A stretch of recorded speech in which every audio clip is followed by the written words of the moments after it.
I trusted my wife with my heart, and my brother with my blood. What I never expected was for both to betray me at the same time. I still remember the moment things began to feel off. It wasn't dramatic. It was quiet.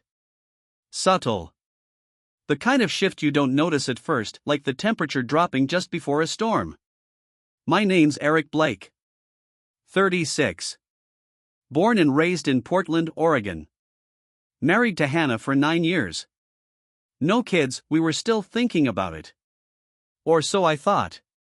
And then there's Mark, my younger brother. 2 years apart. Always had my back.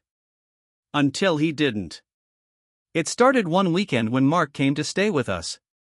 He'd just gotten out of a bad breakup, something about a fiancée who cheated on him and took the dog. So of course I said, come crash with us for a while. Hannah was polite, warm, welcoming. She always was. She had this calm energy, made you feel safe, seen, chosen. We all had dinner together that night. Mark brought wine, Hannah cooked roasted chicken with rosemary and garlic, his favorite. We laughed. Talked about old stories. Like we were kids again. But there was something different in the way she looked at him. At first, I brushed it off. Don't be paranoid, Eric. That's your brother. And your wife. They'd always gotten along. Mark worked remotely from our guest room. Hannah had a few days off from the boutique where she managed sales. And me? I was drowning in work, back-to-back meetings, investor calls, early mornings and late nights. It's funny how you can be in the same house with two people and still miss what's happening right in front of you. It was Wednesday. I came home late from work. Walked into the kitchen and saw them sitting at the table alone, lights dimmed, 2 wine glasses half full. They didn't hear me at first. Mark said something that made her laugh, that laugh. The one she used to save for me. When they noticed me, they both shifted like I'd interrupted something. Hey, babe, she said. Eric. Mark added, standing up like nothing was weird. But his hand was still resting on the back of her chair a second too long. I didn't say anything that night. But I felt it. That cold chill crawling under my skin. More signs came after that. Small things. She started dressing a little nicer around the house. She wore perfume to feel fresh, even on days she didn't leave the house. And Mark. He stayed longer than planned. Still looking for a new place, he'd say with that easy smile. I don't want to rush into something I'll regret. I wanted to believe him. I wanted to believe both of them. But one night, I walked past the guest room and the door was open a crack. Mark was lying on the bed, scrolling through his phone. And Hannah? She was sitting beside him. Too close. Laughing softly. Her hand touched his knee. She jerked it away when she saw me. Stood up fast. I was just helping him look for apartments, she said quickly. Mark didn't say a word. Just looked down. I tried to confront her the next day. We were in the kitchen. Sunlight pouring in. It should have felt warm. But it didn't. Is there something going on between you and Mark? I asked. She looked stunned. Offended, even. Are you serious? Eric, that's your brother. I know, I said. That's why I'm asking. She shook her head, furious. You've been so stressed lately, you're seeing things that aren't there. And just like that, the conversation was over. She walked away, leaving me with nothing but doubt. But the silence kept growing. Like a wall between us. Thick, heavy, impossible to ignore. And Mark? He avoided me. Suddenly he was out more. Gym. Groceries. New friends. He came home late. Sometimes not at all. I was losing both of them and I didn't know how to stop it. Then came the weekend I found her phone unlocked on the bathroom counter. I know, I shouldn't have looked. But I did. And what I saw made my stomach twist. The phone was unlocked. It wasn't the first time I'd checked, but it was the moment I'd wish I never had. I stared at her phone screen for what felt like an eternity. It wasn't like I wanted to pry. But the tension, the little clues I'd been picking up on, were starting to feel like a wrecking ball I couldn't ignore. And there it was, an open thread, a text conversation, in a thread with no name. Just a number. I swallowed. My hand shook slightly as I touched the screen. "Hannah, I can't stop thinking about you." The words froze me in place. My heart hammered. The phone was still warm from her hand. Then another text popped up, just beneath it. "Unidentified number, you know we can't keep doing this. It's wrong. Hannah, it feels so right when I'm with you. But you're my brother-in-law. I don't know how we can stop." I read it again. I didn't want to believe it. I couldn't. But the truth was staring me in the face. My wife. And my brother. Crossing lines I never thought possible. My brain felt like it was short-circuiting. I could feel my heart pounding in my chest, my breath growing shallow. I wanted to scream, to throw the phone against the wall, to confront her right there. But I didn't. Instead, I felt sick. I placed the phone back on the counter. I stared at it one last time, but I couldn't bring myself to look at the messages again. I needed to process. I needed to understand. What the hell had happened to my life? It wasn't long before she came out of the bedroom. I tried to stay calm, but the words were already on the tip of my tongue. I turned to her, feeling the weight of the moment press down on me. "Hannah," I said, my voice steady but tense. She raised an eyebrow, a hint of confusion on her face. "What's wrong?" she asked.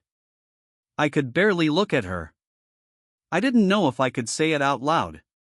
I walked past her, grabbed the phone, and dropped it on the counter between us. "Whose unidentified number?"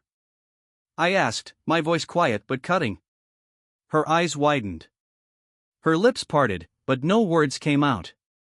"Who is it?" I repeated, my hands shaking. "Eric, please," she began, but she couldn't finish. She was stumbling over her words, clearly caught. I could feel the anger rising inside me, but it wasn't anger anymore. It was a deep, hollow pain. The kind that rips you apart from the inside. "You and Mark, you've been, what, having an affair?" I asked, almost laughing bitterly at how absurd it sounded. Her face turned pale. She opened her mouth again but didn't speak. "I thought I knew you," I said, backing away. "I thought I knew both of you." Hannah sank into a chair, rubbing her forehead as if trying to wake herself from a nightmare. "It wasn't like that," she began, but her voice faltered. "Then what was it like?" I demanded. She hesitated. The silence stretched between us, heavy and suffocating. "Eric, I don't know how to explain this," she said quietly. Her eyes met mine for a brief second. "It started when Mark moved in. We were both hurting. He was going through a rough patch, and I was," she trailed off, looking down at her hands. "You were what?" I asked, barely able to keep the words steady. "I was lost. I didn't know what to do." Her voice was trembling now. "Mark and we started talking more. And I just felt something for him. Something I couldn't control. I couldn't believe what I was hearing." "Something for him?" I repeated, the words leaving a bitter taste in my mouth. She nodded, tears welling in her eyes. "I never wanted to hurt you, Eric. I never meant for this to happen." "Then why did it happen?" I asked, my voice shaking with frustration. "How could you do this to me? How could you do this to our family? To us?"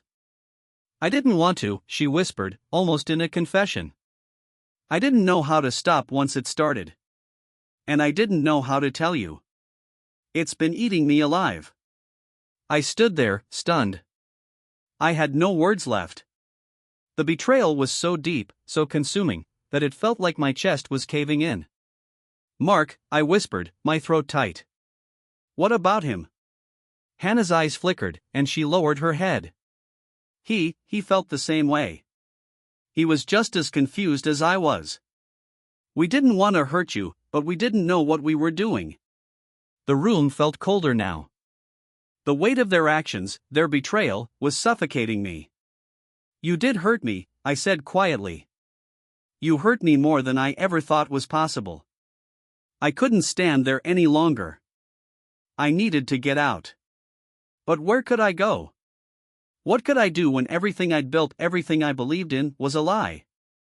I couldn't unsee what I had found. But now, I had to decide, was there any way back from this betrayal?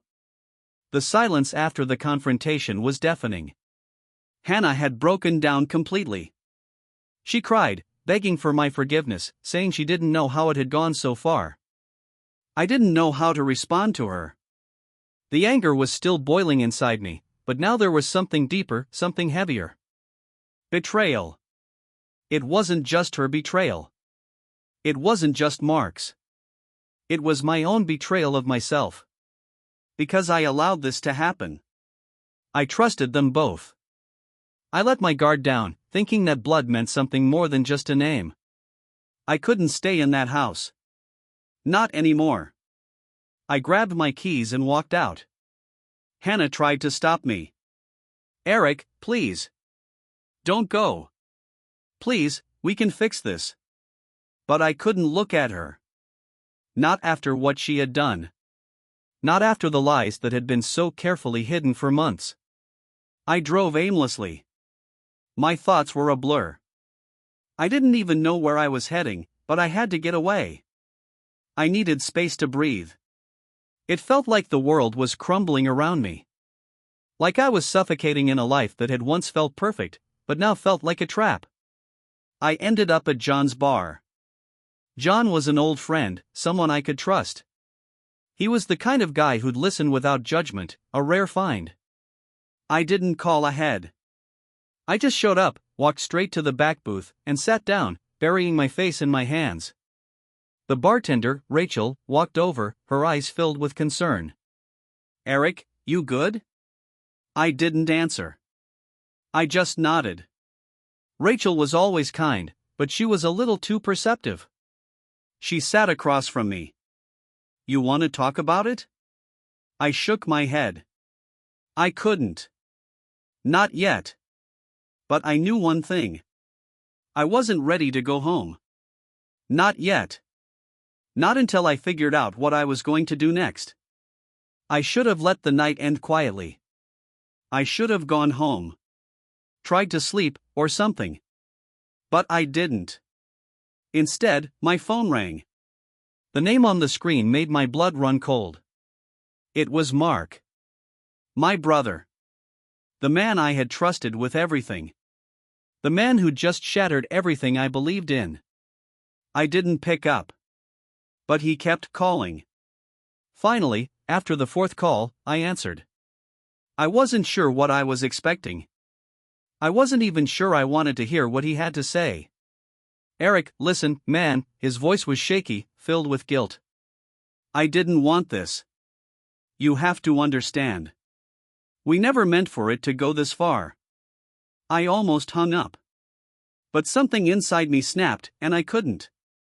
I needed to hear him try to justify this betrayal. I trusted you, I said, my voice strained. You're my brother. How could you do this to me? I was confused. I didn't know what was happening. It felt real. I never meant to hurt you, Eric. I could hear the desperation in his voice. He was sorry, but his apology wasn't enough. It was never going to be enough. You slept with my wife, Mark, I said, my voice breaking. You crossed a line that can never be undone. I don't expect you to forgive me, Mark continued. But I need you to know this wasn't about you. It was about me. I was lost, too. I was angry. I was hurting. Hearing him talk about himself, about his feelings, felt like a slap to the face. You're my brother. I yelled. You don't do this to family. Not to your flesh and blood. He was quiet for a moment, then spoke again, his voice softer. I never thought it would happen. But when I saw her, and she saw me, it felt like we were two lost people who needed each other. I don't know how it all happened. But I know I hurt you. The weight of his words hung in the air. And for a moment, I was back in that house with him. The man I grew up with, the man I trusted, and the man who had just shattered my entire world. You hurt me in ways I'll never understand, I whispered. And I don't know if I'll ever be able to forgive you, Mark. The rest of the night passed in a blur. I didn't get any sleep. How could I? I was torn between two worlds. One was the world I thought I knew, where family, trust, and loyalty meant something. The other was a world of lies, betrayal, and shattered trust. I didn't know which way to go. But I knew one thing. Something had to change. When morning came, I made a decision. I would confront Hannah. But this time, it wouldn't be just a confrontation. This time, I would take control of the situation. I would take control of my own life. And whatever came next, it would be up to me. I couldn't go back to what I had. But the question was, could I move forward? I walked into the house, knowing full well that it wouldn't be the same when I left. There was no going back to the life I thought I had. Hannah was sitting on the couch, her eyes red from crying. When she saw me, her face softened. But I couldn't look at her the same way anymore.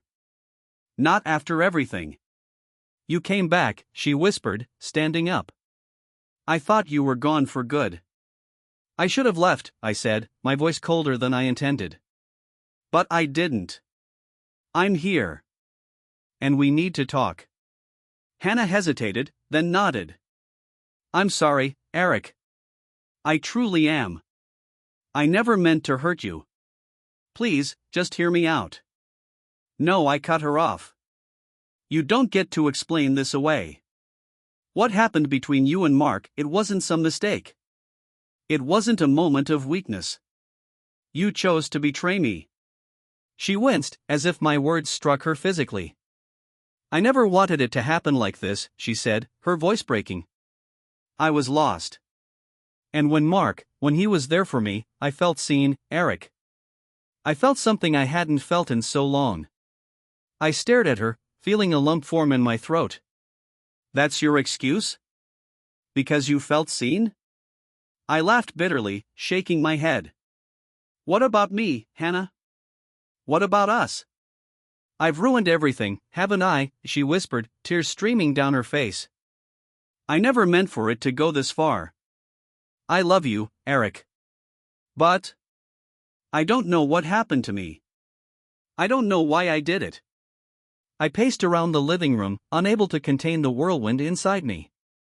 I wasn't angry anymore. I was numb. The anger had morphed into something deeper, something that gnawed at my soul. You're sorry, but it's too late for that, Hannah, I said, turning back to face her. The damage is done. You betrayed me in the worst possible way. You and Mark. You both tore apart everything I thought I knew about love, trust, and family. She trembled, her hands covering her face. I know. I'm so sorry. I never wanted to hurt you. I could see it in her eyes, the regret. But it didn't change anything. The person who had stood before me just a few days ago was no longer the same woman. The betrayal had changed her, and it had changed me. You don't understand, I continued, voice shaking with frustration. You've changed everything. I don't know who you are anymore. I don't know who I am anymore. As if this situation weren't bad enough, my phone buzzed again. The number on the screen made my blood run cold. It was Mark. I stared at the phone, torn between answering or ignoring it. Every fiber of my being screamed to ignore him. But there was a part of me that needed to hear what he had to say. I needed closure, even if it meant hearing him beg for forgiveness. I answered the phone. Eric. I need to talk to you, Mark said, his voice low, almost pleading. What more is there to say? I snapped. You've already done enough damage. I know, he responded quietly. But I'm sorry, man. I didn't think it would go this far. I didn't mean for this to happen. I never wanted to hurt you. I was sick of hearing apologies. You've hurt me more than you can imagine. You've destroyed everything. I trusted you, Mark. You're my brother. How could you do this? I didn't know what I was doing, he said, his voice breaking. I didn't think about the consequences. I thought I was helping her. I thought maybe I could make her feel better. The absurdity of his words hit me like a slap to the face. You thought you were helping her? By sleeping with my wife? I don't know what happened, Eric. I don't know. I wish I could take it all back. I really do. I was done with the conversation. Well, you can't. And nothing you say will fix this. I hung up. There was no escaping the truth now. It was staring me in the face. The man I had called my brother, the woman I had married, had destroyed everything. They had shattered the life I thought we shared. I looked at Hannah, her face pale, eyes red from crying. I could see how much she was hurting, but it didn't change the fact that what she had done was unforgivable. It didn't change the fact that I couldn't trust her anymore. I don't know what to do anymore, I whispered, my voice hoarse. I don't know if I can keep doing this. Hannah took a step forward, her hands shaking. Please, Eric. I love you. I'll do anything to make it right. But the truth was, it was already too late. She had crossed a line that could never be uncrossed. I took a deep breath. My heart was heavy with regret, but there was no turning back. I had to make a choice. I think it's time we go our separate ways, I said, the words tasting bitter in my mouth. I don't know how, but I need to find a way to move on from this. From you. From Mark. Hannah looked at me, shock and hurt evident on her face. No, Eric, please, don't say that. Don't leave me. We can fix this together. But I knew deep down that we couldn't. Not anymore. The love that once existed between us had been tainted, forever. And so, I made my decision. It wasn't easy, but it was the only way to move forward. I had to leave. I turned and walked out of the house, the weight of my decision pressing down on my shoulders. I didn't know what the future held, but I knew one thing: I couldn't live in the past anymore. It was time to take control of my own life. And whatever came next, it would be up to me. But somewhere, deep inside, I knew I couldn't keep running forever. The days that followed felt like a blur. I had distanced myself from everyone.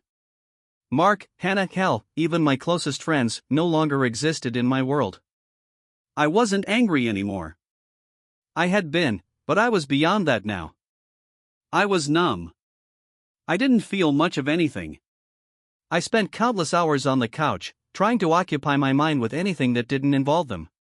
TV shows, books, old music, anything to drown out the storm inside me. But, as always, the storm was never too far. One night, I couldn't take it anymore.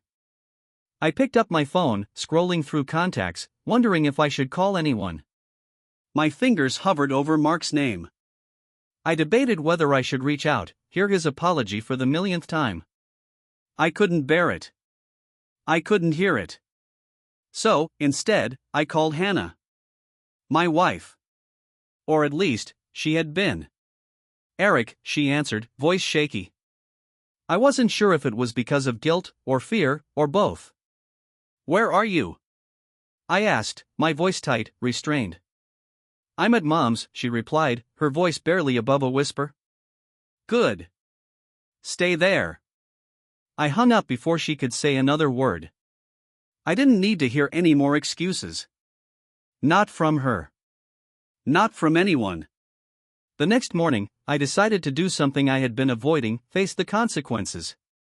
I walked back to the house. I wasn't sure what to expect, but the cold emptiness inside me was finally giving way to something else, a determination to get closure. I stepped inside the house, and there she was, sitting on the couch, her hands wringing in her lap. She didn't look like the woman I had married.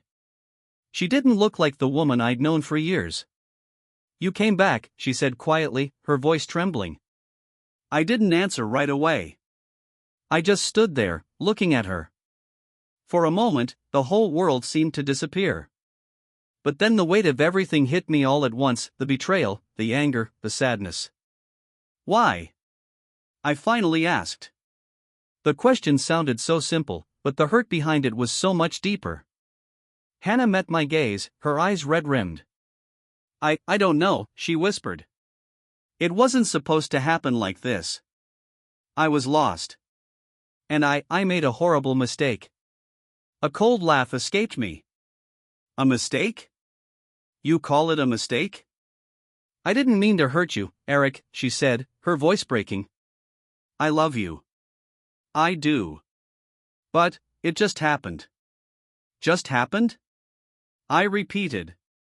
"You slept with my brother, Hannah. You didn't just accidentally fall into bed with him." She stood up suddenly, hands raised as if to defend herself. "I don't know how it happened. I was confused, and Mark was there for me when you weren't. When you were distant. And I'm not blaming you, but you chose him," I interjected, my voice rising. "You chose him over me." She fell silent, tears streaming down her face. "I know. And I'm sorry. I don't expect forgiveness. I don't even deserve it." I stood there for a long moment, staring at her. I didn't know what to feel anymore. Was there even a point to forgiving her? Would it change anything? Or would I just end up torturing myself further, holding on to a relationship that had already been shattered? I told her I needed space. She didn't argue. She just nodded, understanding that she had no right to demand anything from me anymore. I spent the next few days thinking about everything, about my life, about what had happened. I couldn't continue like this. I couldn't continue being haunted by the betrayal. I needed peace, but more than that, I needed to rebuild my life. I began the process of taking everything I had learned from this experience, processing it, and deciding to move forward. I didn't know what the future held, but I knew one thing: I couldn't let this moment define me forever. I couldn't let their actions control my destiny. I realized I had to stop seeing myself as a victim. Yes, they had betrayed me. But that didn't mean I had to stay broken forever. Weeks passed, and I found myself in a place of quiet reflection. I still hadn't talked to Mark or Hannah. But I knew the time would come when I would have to face them again.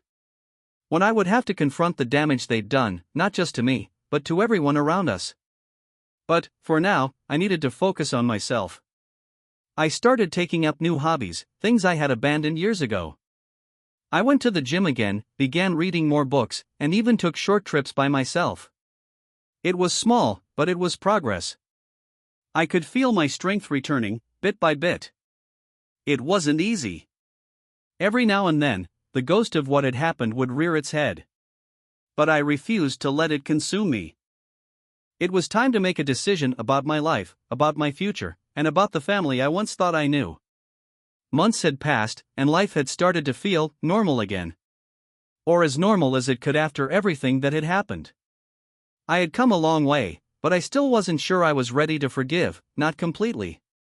And then, the call came. It was Mark. Again. "Eric," he began, his voice strained. "I've been thinking. About everything. And I want to make it right.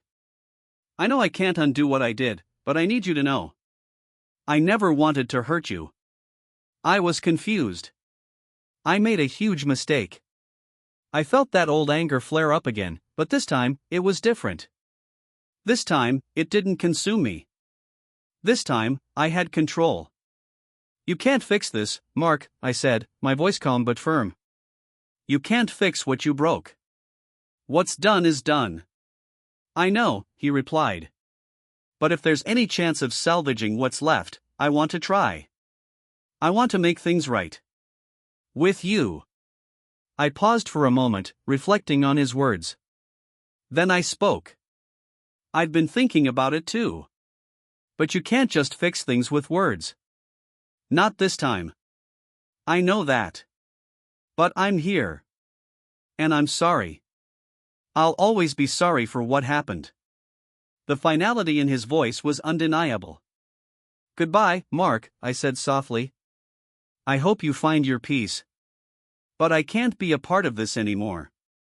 The line went silent for a long moment. Then I heard him sigh. Goodbye, Eric. I ended the call, a strange sense of closure filling the air around me. I never spoke to Hannah again. She tried to reach out, sent me texts, letters. But I never responded. The woman I had loved, the woman I had built my life with, was gone. She was replaced by someone else, someone who had broken everything between us. I wasn't angry anymore. I wasn't sad. I had moved on. And though I didn't know where life would take me, I knew I was stronger for it. I was ready for the future. I was ready to live. And for the first time in months, I smiled.